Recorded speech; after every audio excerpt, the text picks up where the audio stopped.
And first I'm hit of even coffee. The first hit of coffee in the morning is always the best. I need that second hit of coffee. I already Yeah. had my first cup. Good morning, everyone. Jimmy McKay, Tony Maritato, PT Breakfast Club. So this time, Jimmy is here and Dave's on his way out. But Dave had some amazing news. I don't know. Are we allowed to share what he told us? I mean, it's like our life's a reality show anyway. Why not? All right. So Dave recruited, hired, got a physical therapist to join the team. So Dave's doing some work with the new therapist. We'll have to get the scoop on how it's going. I mean, that's been the talk of the town. Like, nobody can find clinicians, nobody can find staff. But of course, that's because they're out there. They're happy, they're working, they're content, they're doing what they love doing.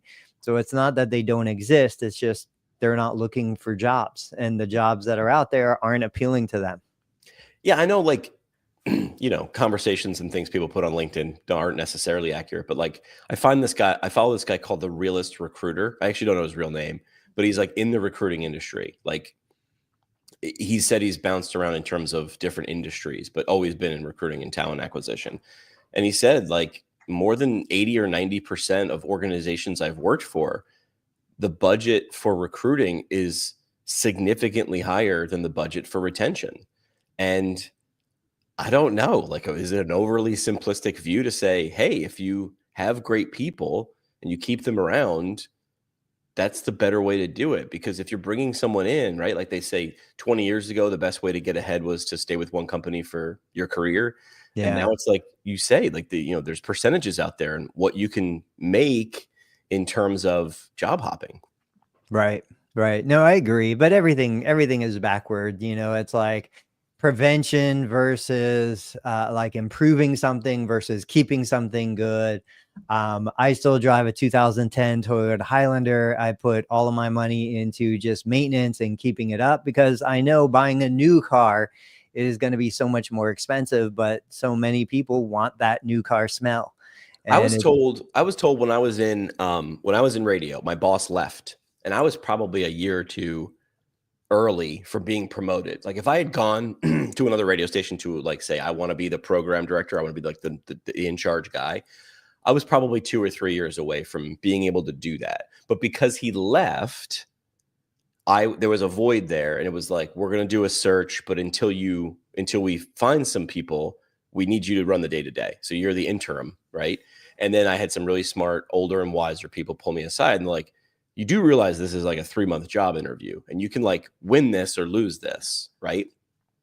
And I remember thinking, but why? Like, you're going to interview people with way more experience. And a really smart person said, it's because they know you. Like, Yeah. There's fewer variables with you. They know you lack some experience, but they pulled me aside, and this is over drinks, not in the office, right? They were saying you have institutional knowledge. Like, you know how every little nook and cranny of this radio station works. You know the people already. There's no learning curve for you. Now, there's a learning curve in terms of changing jobs, but the way they looked at it, we can teach that. Like, and some places like that because they say there's no bad habits. This guy's our guy. He's been our guy from day one. He does things our way.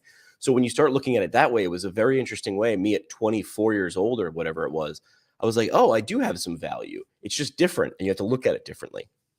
Yeah, and that's the whole idea for practice owners behind accepting students, clinical students, is we get a 12-week, job interview to decide if we want to hire them, if they want to stay on with us. And we have a competitive advantage as the practice owner because the student, they don't have exposure to 20, 30 other sites. They just have us and maybe 2 or 3 other sites.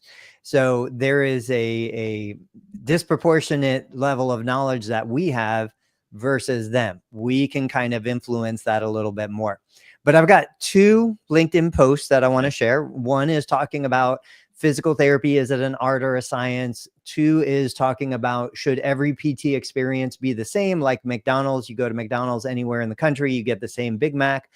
And then at the end, if we have time, I want to pitch I'll call it a business model that I think several therapists have done based on their response to my Facebook post, but nobody's really taken this to scale. And I want to see what you think about it. We talked a little bit about it with the headsets and other equipment. It's an equipment-based business model, but it is scalable to the entire country or even globally.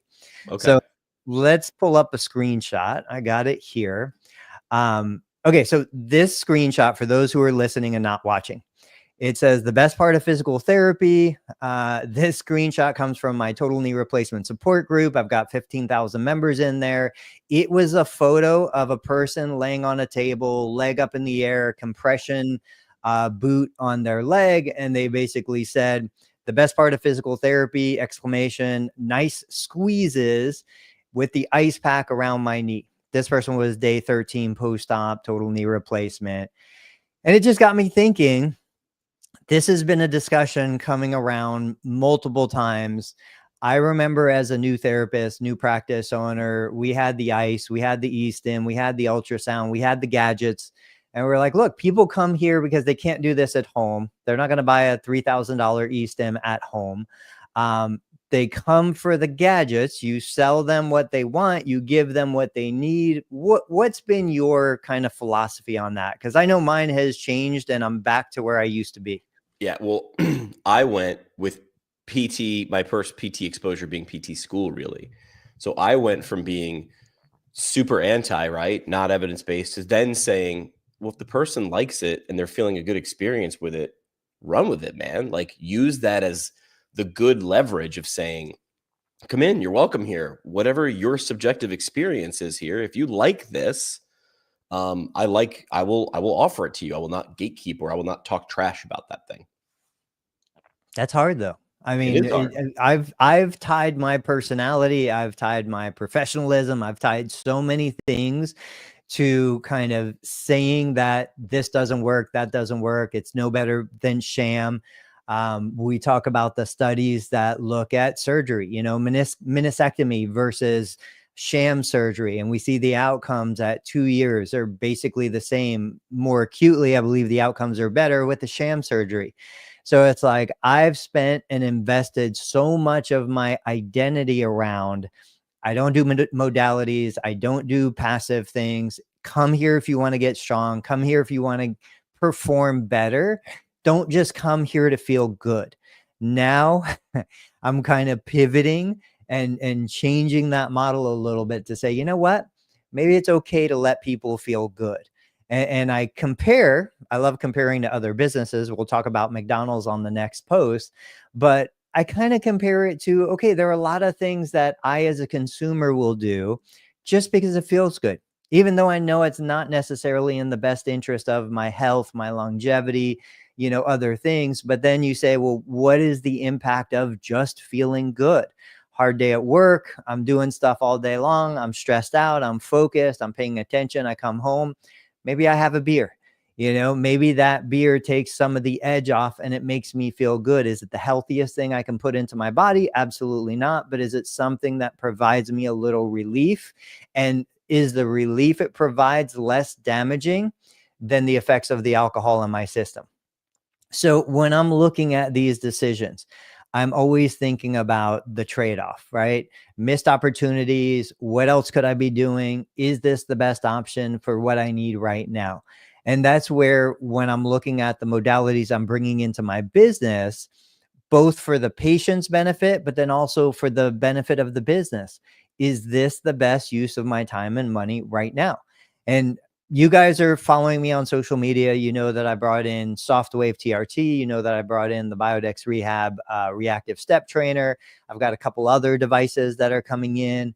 I think for this stage in the game, when I'm looking at the competitive landscape, when I'm looking at my geographic, where I own 2 physical locations, just for context, we have 2 clinics.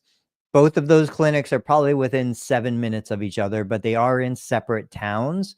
One clinic is competing against the hospital. The hospital in Middletown basically owns all of the physicians, owns all of the orthopedic groups, owns everything. They have a closed referral network. I need some way to differentiate myself and give those doctors an excuse to refer out to me. So having unique equipment that the hospital therapists don't have, having a unique perspective where I openly say, look, Go to the therapist that your doctor recommended you go to. I know that's the in-house therapist.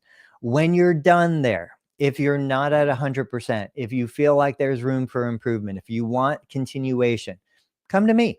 I'm literally a mile down the road from the hospital-based outpatient therapy clinic. Come to me. There's no limits on Medicare. Even if there is a non-Medicare plan that has a 20 visit limit or something like that, we can work around it. We can negotiate with you. We can talk about self-pay options. But my differentiation is not that I'm a better therapist. We're all good therapists. Those hospital-based therapists kill themselves just as much as everybody else. They probably work harder than me, to tell you the truth. But I have things they don't have. I can do things they can't do. And so consumers, as they realize that, they'll go there because the doctor said go here. But then as soon as they're done there, they're going to come over to me. So, I would love to hear from you guys. Let me see. There's a couple comments here. What do we have? David, I went to PT for over a year for my hand. I really enjoyed the technology aspect as well. Ultrasound, fluidotherapy. But I also enjoy the professional guidance and camaraderie. That's a great comment. That's something that I would look at and I would say it's a holistic approach, right? It's not just about the technical knowledge. It's not just about the physical product. It's about trust. It's about relationships. And you said it here, like you enjoyed the experience. We're going to talk about that on the next post, but that experience is so powerful to the healing process, to the journey, to building that long-term, plan of care. That's not just you heard something, you come in, it feels better, and you're discharged. It's you heard something, you come in, we build a relationship, we build trust, and now we're that long-term partner because you're going to get hurt again. You're going to fall again. You're going to tear something again. You're going to do something. Even if you're inactive and sedentary, you will still do something to cause injury, damage, pain, whatever it is. And I think, the better we are at building those relationships, the better opportunity we have to elevate the entire profession. So Bo said, looking good, fellas. Thank you very much. Scott's here. Scott said the art of physical therapy. Let's talk about it. Is it an art or a science? So Jimmy's going to come back in a minute. Let me pull up the other screenshot from the other post. There he is. Hey. Did you, and you don't have to have anything to say about it, did you have anything to say regarding that last post that I shared or anything that I was talking about? The first one? The one about the best part of physical therapy is, So I saw you post this in our group chat either last night or this morning, and I was actually at a hockey game. I played beer league hockey, and I don't want to brag, but we lost 8-0 in the championship game last night, and I'm like, okay, I'm moving a little slow. But I got a really close friend, guy I've known since high school, great athlete, and he knows I'm a PT, and so he's asked me he's had some back issues for a while. And he asked me about it, and I give him any information they ask. I don't go overboard. I think when I was a little bit younger and fresh out of PT school, if someone said pain, I was on them, giving them information. And now I play a little more reserved role where I let them come to me. I wait for them to ask instead of just throwing advice out. And he had, after the game, he said, I just got out of the chiropractor before the game. And 10 years ago, that would have been I would have said 50 different things. And now I just ask and just listen. And the first thing that jumped out was he said, yeah, this place, it's super nice. It's crazy busy. It's people in and out, 10 minutes in, 10 minutes out. And he's like, they're trying to get me on $275 a month for a year plan. And he's like, and the first thing he said, I didn't say anything. Again, I'm not even giving him a facial reaction or a response at all. And he said, I feel like I'm being sold. The minute I walked in there, I feel like it was bang, boom, boom, boom, sign here. And I'm like, so I just said, how do you feel when you leave after treatment? And he goes, I feel all right. I said, okay, well, if you feel good going to get it, what's the harm, right? If you could afford it. And then he said, I feel like I'm just lazy and all the stuff they're doing, I probably should be doing on my own. And I said, if you feel that way, I'm happy to give you some 1 or 2 suggestions of things you can do on your own that you could try, but you've got to do it. So we sort of walked him through that. So when I looked at your post, I was started thinking, what's the experience, this person's subjective experience of PT or chiropractic or McDonald's that we can talk about, right? It's theirs, and it's going to be infinitely different. And this is where the role of like, what is this person actually telling me? What are they saying outside of the words that they're actually saying? Bring that graphic back up just for 1 second. But the best part of look at that post starts. The best part of physical therapy. It could be anything after that, but that person likes the nice squeezes, ice pack I'm guessing at the end of their therapy session. That's my guess anyway, right? But man, if you use that if that's what they come for, and you have an hour-long session, you got 40 minutes of things that you can get that person hopefully in a motivated state to do, so they can, even if they just came for the squeezes and ice packs, you have an opportunity. And I understand where you might want to say, well, that doesn't do anything and yada, yada. It does do something. It got a human adult person to come back to your place of business in a world where you can barely get someone to click like on a post. That's a big deal. It's not a small deal. I just, when you were talking about that first, I totally agree. Like I now sit back and just listen. 20 years ago, 15 years ago, somebody mentioned the word pain, injury, discomfort. Man, I'd be all over it. Yeah, I'd be talking about it. Like I would be so fired up. My blood pressure would go up in a good way. Now I kind of sit back, I listen, because I want to get a sense for what is this person looking for? What does this person need to hear, want to hear, open to hearing? It's funny how so many of us have followed this path all separately, but very similar. Yeah. And we end up in the same place. Now, I do want to go ahead. It's human repetitions. Was my buddy last night, was he like poking me to get advice? Was he bringing, or was he just shooting the breeze after a hockey game because his back was stuck? Jimmy got cut off. All right. We'll bring Jimmy back on in a second. He's coming on. There we go. Sorry about that. Was my buddy like poking me for information, or was he honestly just shooting the breeze? The only way to tease that out, in my opinion, now is listen long enough until he pauses and he sort of gives that nonverbal, like, or the verbal, what do you think? Or what would you proceed? What would you do? I also know his wife's a nurse. So I was thinking, I wonder what your wife would say. And he brought it up. She said, go give it a try. See how you feel. So that was like, that would be my advice, right? 10 years ago, I would have said, absolutely not. Chiropractors, evidence, they're horrible, right? And now I'm like, hey man, if you get good out of that, but he was telling me he felt sold. He felt like it was a transaction. And he felt like he wasn't getting the value for it. He's like, I'm in and out of there in 10 minutes. And I got to keep coming. He's like, man, I don't even like the 20-minute drive there. Maybe there's something closer. So I did a lot more listening than I did talking yesterday. But I said at the end, I was like, hey, man, if you want, I'll come over to your house. I'll show you with the stuff that you have in your basement, exercise-wise, what we could do. And then it's on you to do it. Yeah. Yeah. It's hugely valuable to just take a breath, let them talk, and hear what they have to say. Now, I'll say this, though. If you're a practice owner, and I'm not one, I imagine you see an opportunity to support your business in a good way, right? Like you don't if you're a good PT, if you're a good person, you don't see a sale, right? But that might be what it is. You see an opportunity to deliver the thing that you're supposed to deliver. I know your first impulse might be go in for the kill, man. We'll get him, give him your pitch. And I understand that that's a physiologic response. There's the thing. I'm on lookout for that thing all the time. And there it is. And I'm going to go get it. In my opinion, in my subjective opinion, your better option is listen. And that's even coming from someone like me who talks a lot. Your best option is to listen, right? I do sales with Vestibular First. If I get someone on the phone and they're like, I'm interested or I want to know more, my approach 10 years ago would have been like, I can't wait to tell you about the clarity of the camera and how light it is and affordable and how effective it is and how great it'll be. And then tell me about your practice.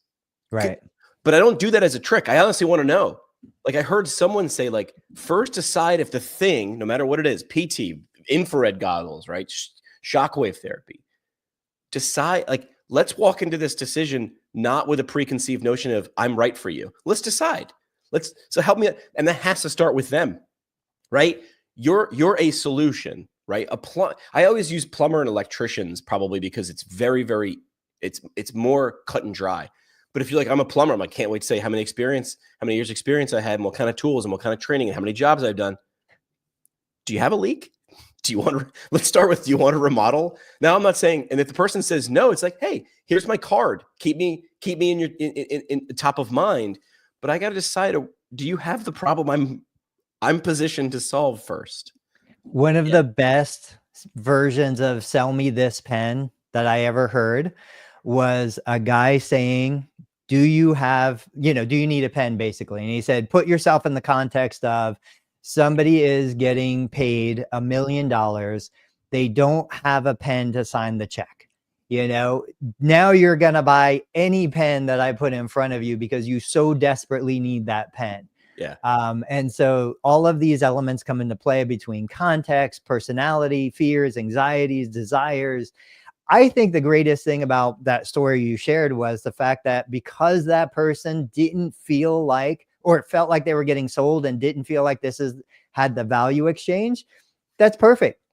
They are not the right person for that practice. Right. That person, if forced to be a patient at that practice, is just going to cost that practice more time, money, effort, resources.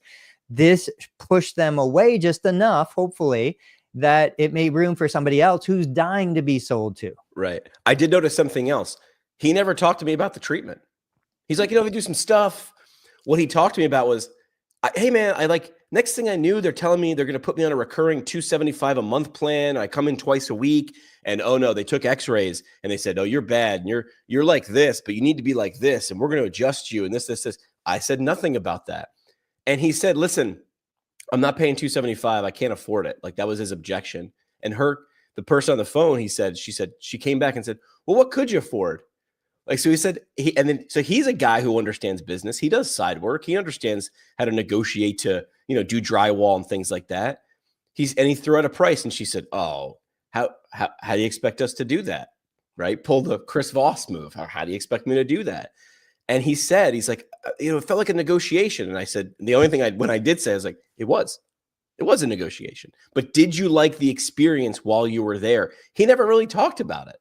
He just said, they took x-rays and I know I have a problem and I got to do this. And they're showing me that. So they did the sort of version of maybe compression and ice. Right. And now he's walking around feeling like I got a thing wrong with me. And I used to be this great athlete. Meanwhile, he's 45 years old, was a killer high school athlete.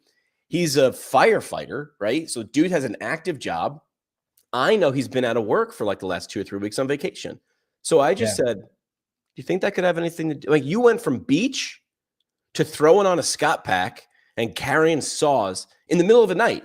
Like, think about what tactical athletes do. I never thought about this until someone said it, right? An Ironman trains for 12 months. I know exactly when the gun goes off.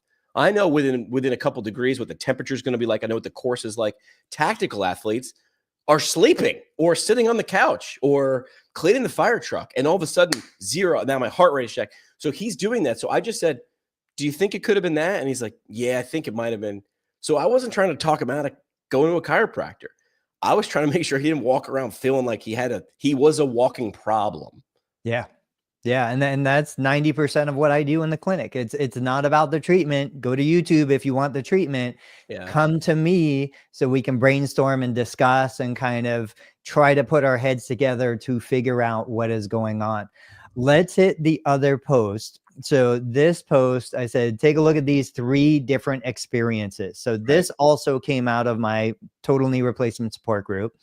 I'll just summarize. So the first person who made the original post said basically, so my question is, has anyone not gone to PT after the first couple of sessions? The pain was unbearable. And we hear this kind of stuff all the time, especially me for total knee replacement. The next person said, the thing you miss out on going to PT is not all the exercise. On days where I have a lot of pain, my therapist massages me. massages my knee, does cupping, does a buttload, their words, not mine, of stretching exercises. Then the next comment that you can't see on this screenshot goes back to the third person who had a horrible PT experience. They had more pain after PT. Their PT didn't listen to them. They had one PT who was great, another PT that made them feel worse. They never knew who they were going to get. So my question to the profession is, this situation, these are 3 individuals, all had a total knee replacement. So it goes back to, is the profession, is what we do, are we more an art or are we more a science? If we are a science, when I flip the switch on the wall, the light comes on because of the science of electricity, like it works the same every single time. If I go to McDonald's, I get the same Big Mac. I know exactly what I'm getting every single time.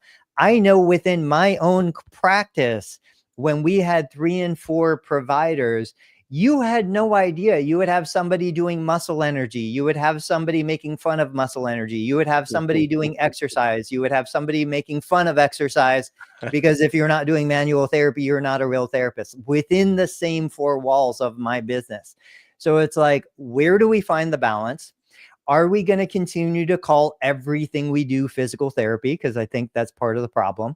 Or are we going to start to branch out and differentiate? Listen, if you want to go down the road of doing Reiki and other, mindset things, maybe don't call it physical therapy. Create your own name for it and deliver that and leverage the knowledge you have as a physical therapist. What's your gut response? So, all right. So I want to make sure I understand the question. So is physical therapy, and again, you sort of highlighted there's so many things under that term. It's that's a weakness, right, of our profession.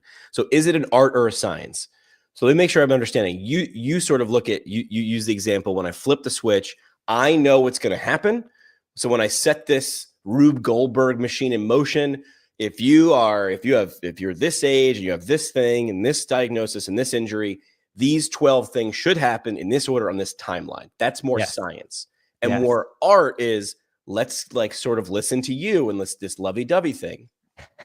I don't think there's a difference. So I'm going to come into the defense of science, because I actually think science, the really smart researchers and scientists will say, science is about trying something and seeing what happens and knowing that everything's a bell curve. So I can say within a certain range, and I'll probably use all the wrong terms, right? Sensitivity and specificity and relative risk. But I know for most people who have this will work. But everybody isn't most people. Most people are most people, but not everybody's most people. And then also, we're big, dumb humans. We're big, dumb animals, right? So if I feel or think, my experience is influencing what I actually feel. So I would say it's got to be a little bit of both. The smartest scientists and researchers I know, because there's often this push-pull. The researchers are so detached from clinical practice. They don't know what's going on in here. They tell us to do this. They don't know what it's like. The smartest researchers I know that I am in a vacuum and I'm doing that. And I'm giving you the best thing I can test, knowing it's very hard to take some of these things out. These are not testing wires and electricity where I know it's going to happen 99.99 times out of 100. So I'd say that is science, this testing and talking with people and seeing what works. I'm going to say that's the early stages of it being a science. This is the experimentation, the hypothesis. Let's try these things. Let's see what works. If I'm putting money out of my pocket into your hands, I should know, okay, are we experimenting? Are we just trying to throw spaghetti at the wall and see if it's ready? Or do we have a solution? I think most patients come to us. I agree with you, by the way, but I think most patients come to us thinking they know what to do. Yes. We have a diagnosis, rotator cuff, impingement, whatever. They have a solution, but I just don't think that's the case. And I'm fine with that. I'm fine with saying, look, this is an early stage profession still. We don't have good research. Even the best research that I go out and look for tells me the results are inconclusive. We have no idea. You put in real life variables. I talked to a patient yesterday, new evaluation. She comes in, she bought a back brace. She was like, what do you think? Should I wear it? My doctor said this. And I was like, look, in theory, if you were a robot and you were made of metal parts, I understand how the mechanics of the back brace is intended to work, but you're not. You're a big water balloon with fleshy bits and bones inside and nerves and blood vessels. And you have a brain, which includes like feelings and emotions and fears and anxieties. That back brace is not going to do anything mechanically that we want it to do, that we think it should do, because you are too complex for it to be a simple system. Right. I wish it was just levers and fulcrums. Man, I would thrive in that environment. Yes. And I think we want it to be a science. Go ahead. Yeah. Scott chiming in says PT is both art and a science, blending proven treatment models with skillful art of connecting with people. Science lies in our methods, while the art is building trust and empathy for effective patient engagement. Thanks, Scott. Yeah. I mean, I don't love always using analogies. I remember back in PT school, it was the mechanic analogy, right?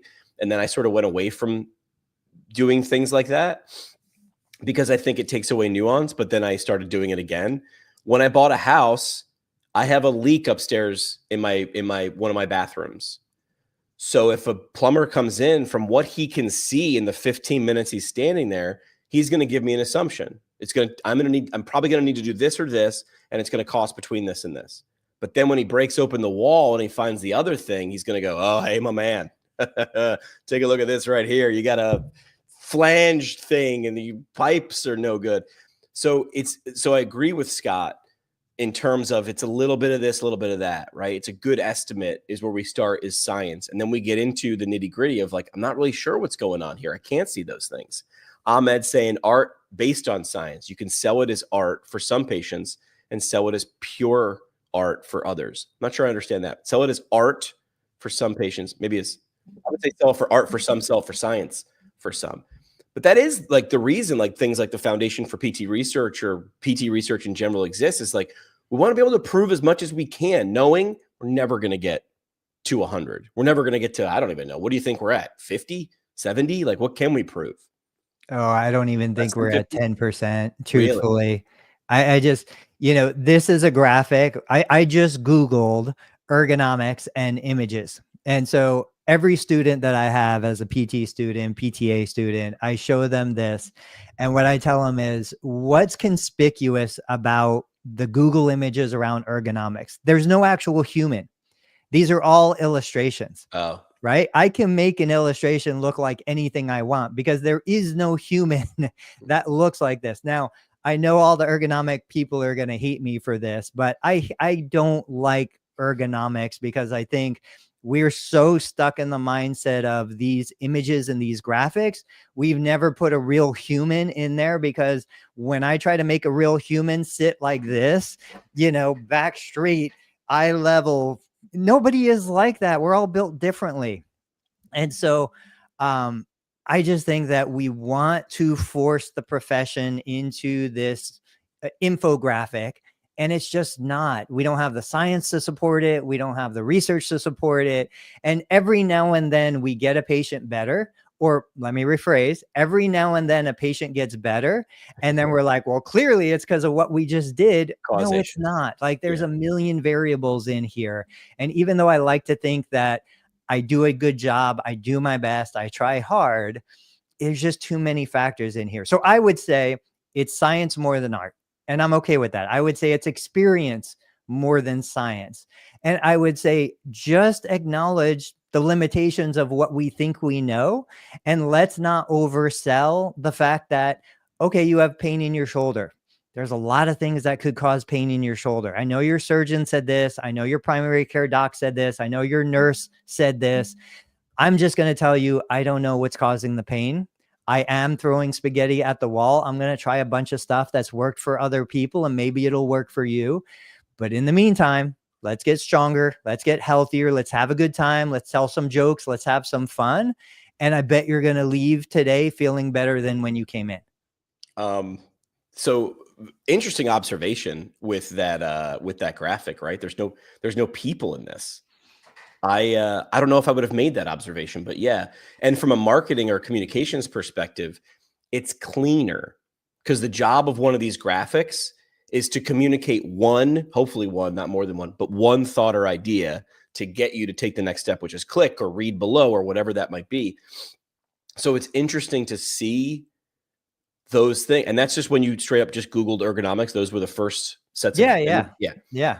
So that's what it is. It's trying to oversimplify the complicated, because if you were to lead with humans standing, like all the graphics we had, all the pictures we had in PT school textbooks of the human, the sway back posture, the forward head, all those different things, it would have been too messy. I remember looking at those things being like, I don't know what I'm seeing. What are you?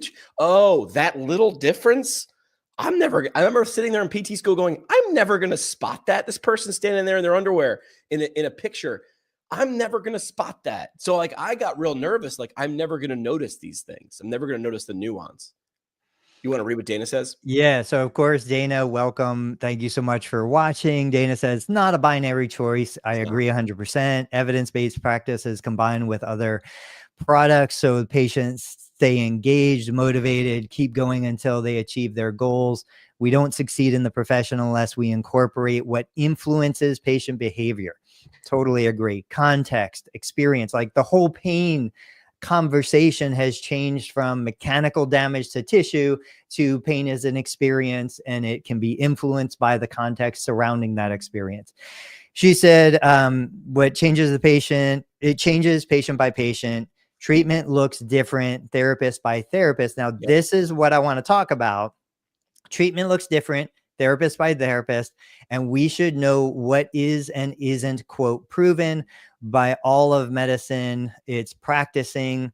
Scientists don't always make the best providers of any kind. It's true, you know, and bless you guys on LinkedIn. There are a couple of therapists that are like, no, we want it to be a science. We want it to be black and white. We want to have, so this is my compromise. And this is the way I approach it.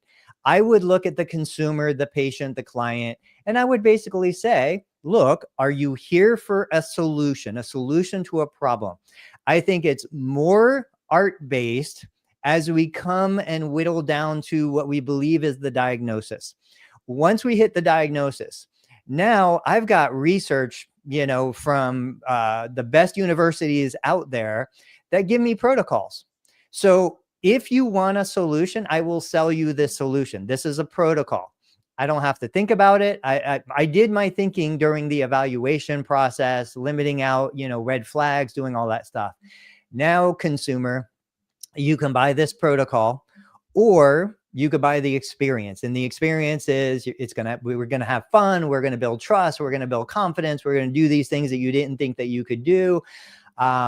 I think you can go into those different directions, but I think it gets frustrating when we confuse that. And we think hard-nosed, this is a science, black and white, when in reality, we just don't have the science behind it to actually say, yes, every time I see a rotator cuff tear, it always needs surgery. No, there's plenty of times it doesn't need surgery. It's plenty of times we can rehab it. I stopped right when you're taking a drink. Sorry. When I came into PT school, I was so naive, man. Coming from radio, met a few PTs, and I'm the kind of guy who just jumps and I'm like, nah, the net will appear. I'll figure it out. I definitely thought it was going to be like 98% science. I'm like, they're going to show me the magic things to do.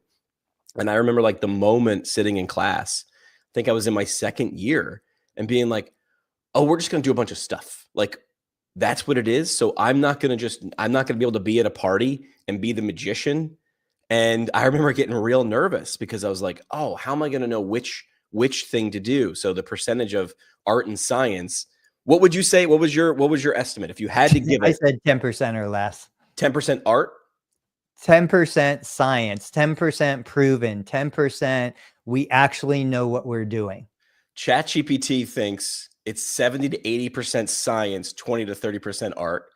And it gives roughly the same estimate on chiropractic care, giving chiropractic 60 to 70% science, 30 to 40% art. It's funny what AI does, right? And of course, that's just a random computer's calculation and guess. So Steven's here. Steven says, hey, Bo says, I'm sure you all know the study where the ultrasound machine was turned off. Yeah. I mean, sham acupuncture, sham surgery, it's all a sham.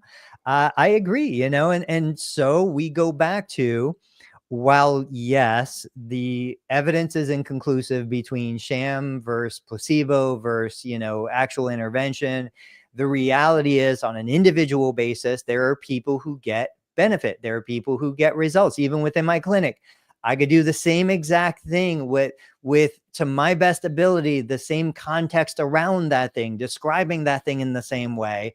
And I'll get some patients that get improvement and some patients that don't, and so I have to make the ethical decision on my side. And I think this is where we start to push those limits a little bit. Do I sleep well at night with what I charge for what I deliver? Yeah. I know I've seen people that are willing to pay tens of thousands of dollars for interventions that we believe are shams. Can that provider sleep well at night, charging what they charge for what they actually deliver? That's a decision they have to make. I know I can, but I'm also not selling $20,000 packages. Right. Talking about $20,000 packages, we have a little bit of time left. Let me pitch this business idea to you, and I'm going to try and wrap this, in context that makes sense. Have you, and I bet Bo remembers this, have you ever heard of ROMWOD? Does that sound familiar to you? ROMWOD? No. Yeah, ROMWOD, ROM, like range of motion, WOD, workout of the day, CrossFit. No. So ROMWOD was a company, I don't even know if they still exist, where basically what they would do is they had yoga classes kind of targeting the CrossFit community, and they would license, so you as an individual could buy a ROMWOD membership. ROMWOD's still around. Okay, so I knew Bo would know it. You could buy individual memberships, or your CrossFit gym could buy licensing so that its members could do it. And at our CrossFit gym, where I was a member, Yin Yoga, they would have a room in the back, and if you wanted to go in and work on your mobility, you would go in there. You could do a live class, or you could do pre-recorded and rewatch it. I've wanted to explore this for years. And then of course, when COVID came out, like this was the perfect opportunity to do this. I never did it. I've talked to other therapists about it. So it's like, all right, why are we not doing this? Why do we not? And I think about this for education, for my kids, for school. There was that PE teacher that came out with YouTube Lives, and he would do PE courses during COVID, and it blew up, to a huge following. He was great. We don't need a million amazing teachers. We need one with technology that brings them out to a million people. Right. And so what I was thinking about was, what if we had just one amazing, engaging, therapist who focused on patients who have Parkinson's, who created a version of this. And it's not just what everybody else is doing right now, which is, okay, I'm going to create it and you can buy your membership and you do it at home, and I'm going to do it from my place. But we actually license it out to other physical therapy clinics. And so at lunch, there's no patients in the physical therapy gym, or at conventional or traditionally slow times in the clinic, there's nothing going on. We have open space. Maybe we have an empty room or something like that. We have a therapist that does yoga for post-surgical knee replacements, and I, in my clinic, sell the membership for that therapist. We do a revenue split, but that therapist comes on live every day at the same time. And clinics all across the country just have a flat panel TV, which most of us do anyway, and that therapist runs a live session. It could be completely independent. It could be where we have somebody on staff who's floating between patients. Now, if you guys really want to go deeper down this rabbit hole, this could be billable to Medicare. This could be group sessions billed as one-on-one for individual units for the time spent with each individual. The therapist on the screen is the one delivering the service. The therapist in the facility is the one floating, delivering the covered service. There's a lot of different ways you can do this. And then, of course, you can do it with equipment, right? We've talked about Peloton. We've talked about Blaze Pods. We've talked about all of these devices that maybe for you and your clinic, you don't have the volume. But if we're opening up something like this, like a spinning class or whatever, where new people are coming in, it's virtually infinitely scalable. You have boots on the ground in individual clinics, yoga studios, Pilates studios. You have a therapist that specializes in that condition. And now you have the technology to take it globally. What are your questions? What are your thoughts? Yeah, I mean, you look at a you look at a business model like Peloton, and they've got rowers, and they've got bikes, and they've got treadmills. The similar model, but more close to what I think people expect in terms of physical therapy would be Tonal Hmm. or Mirror. And I think Mirror got bought by Tonal or whatever. They're the same thing now. So that's where I think, and I had a conversation with Carol Lewis, who's like literally wrote like the first textbook on geriatric PT. And she was sort of like going deep into this. She's like, why don't we? And here's where it gets really interesting. You could do what you just said, which is one to many, a live stream. That live stream becomes recorded. And now you're creating a library, like, and that's a marketing tool, right? That's just throwing lobster traps out for longer and longer and longer. You also have the opportunity to do one-to-one, which is more of a Zoom call. The thing that we started this episode talking about was, well, what about the gadgets? What about the things? I don't have the tools. And that's where it could be. I mean, if you've got the money, like this is going to limit who's got a Tonal in their house, because I know they're not cheap and things like that. But Tonal has the opportunity, and this is what Carol was educating me on, because I don't have one of those things. She can design the exercise plan. So she could Zoom. So maybe you come for the classes, right? And then you're like, but I feel like I need one-on-one care. So I'm going to click this button to get a PT on my screen and tell me what to do, while she can watch me or come to me, right? In my geographic area. Could be a business model. This is my area. I do the evaluation, which is supposed to be the highest value thing that we do. And then what does it look like after? What's a visit 2 or 3 look like? Well, I can create an exercise plan. Tonal can give me objective data. Number one, are you doing it? RTM, are you doing it? Are you getting better? Is the range of motion more? Right now I can objectively measure that instead of me just in there looking good, Linda. Like right now I can see it on the chart and I can monitor it. Now I can pivot and say, well, if that's too easy, let's ramp it up here, babe. Let's get better. Let's do more. Always being able, having the opportunity of being phone call away and just saying, push this button and we can schedule a call and I can be right on your screen or I can show up.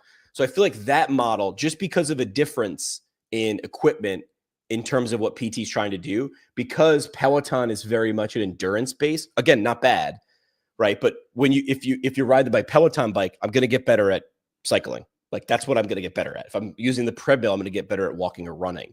I think it's that Tonal. And I know someone's going to tell me like Peloton does strength classes, but really it's just the delivery of video. It really doesn't, to my knowledge, doesn't have anything like a Tonal, which is pretty dynamic in terms of an exercise routine versus using this piece of specific endurance equipment. I mean, the way you're putting it right here, it's odd that we haven't done it. And then look at Steven saying, I could teach a Pilates class for back pain. Where's the channel? Now you just need, just like back to Peloton, they've got the endurance person, they've got the speed person, they got the strength person. Now you don't need 50,000 of these. You need 10, right? A person who's excited and knowledgeable in each one of these verticals. I mean, why haven't they done it? And when you look at, so you said RTM, David said RTM, of course, like, yeah, there are so many layers now that we can bring into it. So Jimmy said, you take this group, everybody's doing the same thing, workout of the day. It could be workout of the day on a specific function. So maybe today we're going to focus on, versions of squatting, whether it be sit to stand, commode transfers, or just squatting, kettlebell, dumbbell, barbell. You have somebody like Steven who could come out doing a Pilates class. There's a male perspective teaching Pilates, but then you also have a female perspective. You have a geriatric perspective. You have a 20-year-old perspective. Like, it opens up the menu so that the individual could choose who they want to lead them, guide them through this program. The layers of, depending on where you go, what direction you go. So Steven, I'm just going to say, like, we used to have a reformer in the clinic. My wife was a PT. She got certified. She was doing Pilates. She's been out of the clinic for like 17 years. I'm not going to use that piece of equipment. It's just sitting there completely useless. So if I wanted to bring Steven into my clinic and 100 other clinics around, there's the opportunity to sell that equipment. So Steven can make the revenue on the sale of the equipment, make the revenue on the membership and the revenue share of the membership, make the money on potentially private consulting or things like that. RTM. So if I'm getting objective information back through my RTM platform, that's billable revenue, whether it be the therapist who's running the program or the on-site therapist. You know, if you have an open plan of care on the individuals that are coming, there are so many different ways that we can make this work. It's a proven model. Tonal has it, Peloton has it, there's rowing companies that have it. I just think that I don't know if we're just not looking in those directions. And believe me, those product companies, if you came to a product company and you was like, hey, I'm going to build this network, we're going to put this in, you know, even 10% of the physical therapy private practices around the country, there is market share there available for us. Yes. Steven said, I'm in. David said, Peloton just dropped the new strength app. So they're looking at what people want. I think the reason PTs would be hesitant about this is I'm the magic. I'm the hero in this story, which is the worst way to market or communicate or build a business around. You cannot be the hero in that story. The person you're selling to, sell me this pen. The person who's buying the pen needs to be the hero, because what you're holding is supposedly mightier than the sword, and you can do anything with the sword, right? So you can do anything with the pen. This pen? Then tell me about you. Why do you need this pen? What's your story? So I think as soon as PTs start to let that go a little bit and be like, yeah, you can be a great part of this story, but you don't have to be in person. You don't have to be in person. You don't have to have hands-on all the time if that's not what you want to do. Now, letting people have options, like that's another strength of a Peloton or a Tonal, is when I log in, I'm like, well, I can sort by how long do I have? If everything on Peloton was like 45 minutes, but I only have 25 or 30-minute holes in my day, Peloton's useless to me. I'm not going to do those. If it was just cycling in one way with one instructor, there's been some instructors I'm just like, no, hard no, not the right vibe, right? So if it only had one or two, no, but they've got 20 or 30, whatever those things are. They've got different versions. They've gamified Peloton as well. There's this version called Lane Break where it almost looks like Tron. And it's just sort of a dumbed down, video game really. But every once in a while, I just need to do it. I just change it up. Then, of course, there's the classes everybody's familiar with. Then there's like the scenic rides where it's just showing you a video of riding through like the, mountains in Switzerland. So they've said, okay, if the answer is a ride, what are the 10 different ways I can deliver the ride? I feel like our profession would be like, well, if you want to ride, this is the way evidence says to ride. So we will give you this one way. And if you don't like it, you can kick rocks. That's a mistake, in my opinion. Yeah. No, just a couple other things about it. It's one of those things where you say, well, my clinic's busy. I've got a wait list. I'm full. Well, what about weekends? What about evenings? What about early mornings? What about hiring someone? What about hiring another person? So if I've got a clinician on the screen, I don't necessarily need a clinician in the office. If this is a self-pay service, I don't need a clinician.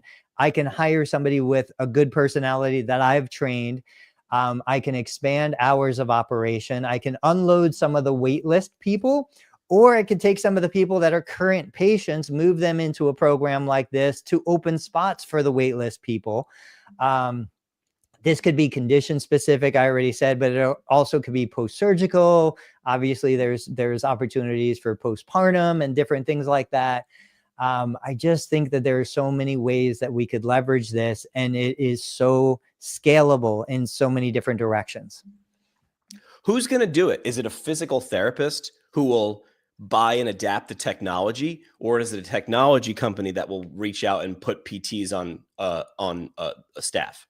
Honestly, I think it should be the technology company, but in speaking with so many of them, they don't want to do it. That's not what their direction is. So this is where I think it's, you take the therapist, because the fitness people are doing it. They've been doing it forever, right? They are blowing us away. Yeah.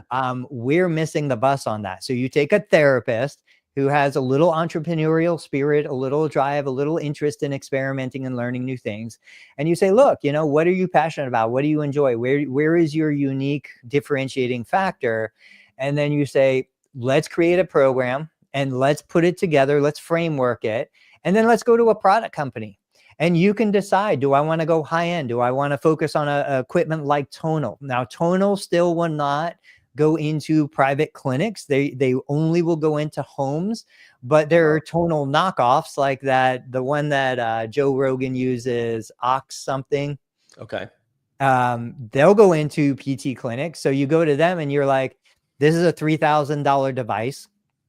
I am going to help you market and put this $3,000 device in 20 of the 40,000 physical therapy clinics across the country, because I've got a business model that's going to help those physical therapy clinics manage their wait list, increase profitability, do all of these things.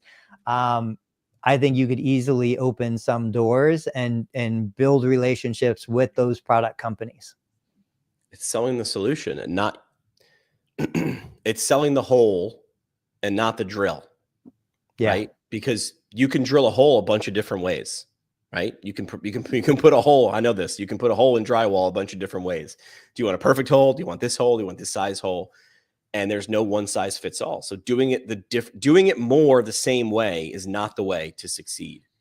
David said PT to me is like school. The teacher, which is the PT, has the resources and the tools, but your educator doesn't stop, or your education doesn't stop when you leave. You have homework, HEPs. I think that's great, but like I'm one of those therapists that I think if people were doing their HEP, they probably wouldn't come to therapy, right? They don't need therapy. They would be doing what they need to do. So the people that I do well with are the people that I know are not going to do their HEP. They have to come into the clinic to do what needs to be done. But yeah, there's definitely that market of self-motivated, driven individuals. And then there's the market of people who are like, just fix me. I don't want to do anything. I don't want to change anything. I'm not, gonna buy running shoes. Make me feel better. Even if it comes back, I don't care. So we need to have solutions for all of those demographics. Neither one is right or wrong.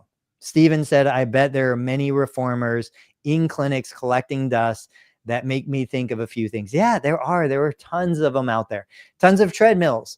Think about creating a program for all of those unused treadmills that are sitting out there.